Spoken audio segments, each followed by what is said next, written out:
Hi, my name is Carrie Dunbar, and I was going to tell you a little bit about the preliminary results from a study that we've been doing using confocal laser endomicroscopy to look at patients with gastroesophageal reflux disease. So in our study, we're trying to determine if there are specific endomicroscopic changes that we can see that correlate with acid reflux in patients.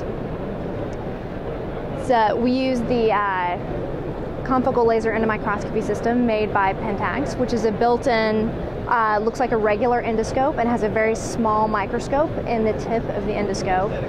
We can obtain microscopic images of the lining of the gastrointestinal tract by placing the end of the endoscope directly on the mucosa. The images we get are magnified about 1,000 times normal, which allows us to see individual cells, small blood vessels, and capillaries. So in this particular study, we were enrolling patients who have GERD symptoms. All patients filled out a validated GERD questionnaire, underwent endomicroscopy with the aid of fluorescein sodium, and had a wireless pH capsule placed in their esophagus for a 48-hour recording of their acid reflux. These are some of the proposed features of seen on endomicroscopy that may be related to gastroesophageal reflux disease. One of the things that we suspect is related to GERD are increased intrapapillary capillary loops. These are actually individual capillaries in the mucosa, and we think that in patients who have more than a certain cutoff of these, so more than 4 or 5 per screen, that's associated with GERD. We can also see dilation of the space in between individual cells, called dilated intercellular spaces. Sometimes the fluorescein, which is the contrast we use for endomicroscopy, will leak out onto the surface of the esophageal mucosa. We think this is also associated with GERD. And then also occasionally we'll see a glow or a halo around the intrapapillary capillary loops that we think is related to acid reflux.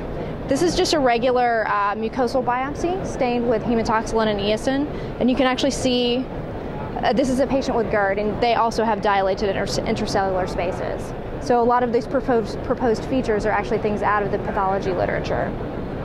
So our study right now is very small. We've enrolled about 13 patients, and all the patients have completed their wireless pH capsule testing. For patients we compared the endomicroscopic features in the distal esophagus and then in the mid and proximal esophagus. And for now, the features that seem to be suggestive of possible acid reflux, confirmed by wireless pH testing, include having more than 4 intrapapillary capillary loops per high power field or per endomicroscopy field in the mid and upper esophagus. And also that the intrapapillary capillary loops are closer to the surface, suggesting ongoing inflammation.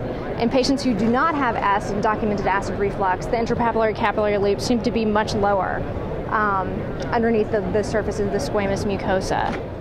So it seems we're still enrolling patients and hope to have more data collected soon for some additional analysis and to see if there's a gradient effect in the esophagus.